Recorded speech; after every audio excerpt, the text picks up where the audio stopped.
Hi, I'm George Gendron. I'm the founder and the director of the Innovation and Entrepreneurship program here at Clark University, and I'm really disappointed that I can't be with you today. My colleagues who are with you can attest to the fact that this is something that I really look forward to every year. After all, this is when we get to meet our future students, and it means a lot to me. And I was sitting and talking about just how much it means to me at dinner with my wife about a month ago, and all of a sudden she got this horrified look on her face and said, "What are those dates again?" And I told her, and she said to me, "Look, I hate to tell you, but you're not going to be able to be there. We've got a huge surprise birthday party for you down in Brooklyn that weekend." So that's where I am right now.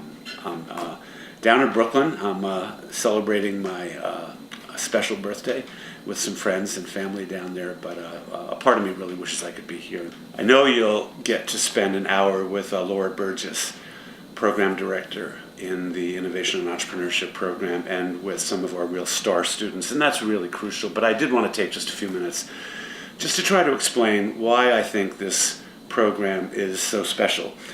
You'll never hear us talk, I don't think you will anyway, about this program being better, but you will hear us talk very emphatically about the fact that it's very different. The simple fact of the matter is that virtually all entrepreneurship programs in this country were created for business students, which makes perfect sense. But that's not true for Clark's program.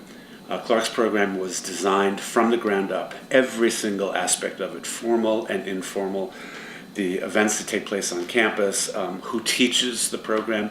Every single component and facet of the program was designed for the average, typical undergraduate student. This is a truly university-wide program. Management students are welcome to take it, but this program is not designed with them in mind. The second difference is that at the heart of almost every entrepreneurship program in the country is the philosophy that the program was created in the first place for those students that want to come up with a very cool technology-based idea, do an elaborate business plan, and go out and raise $10 million in venture money, the next Google, if you will.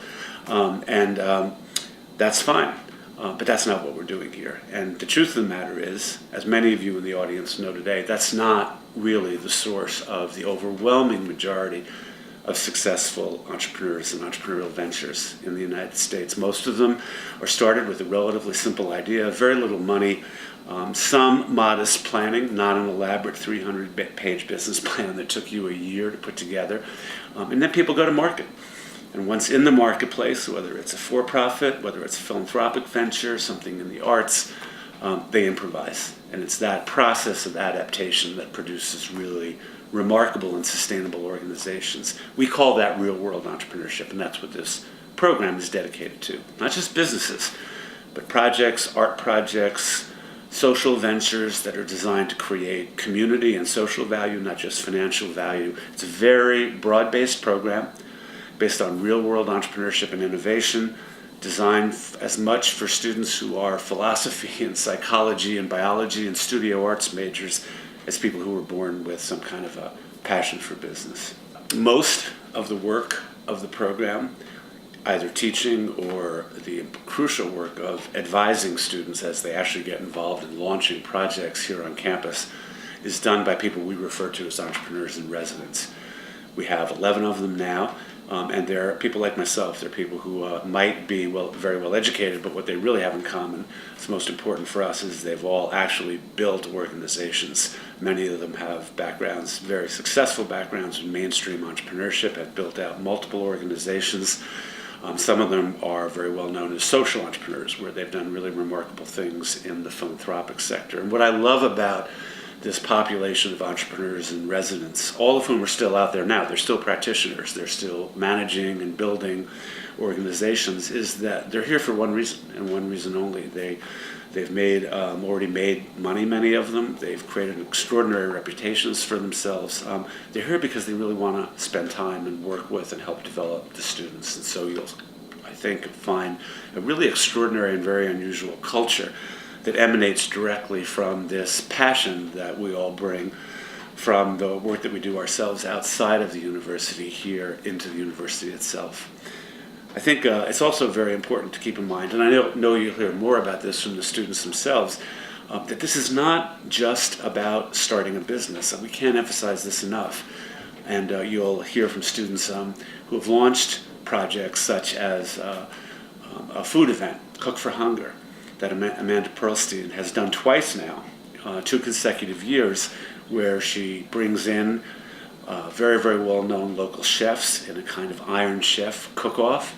And it's all an attempt to have fun and provide a little bit of variety in terms of the menu at the dining hall. But much more importantly, she raises money and in-kind donations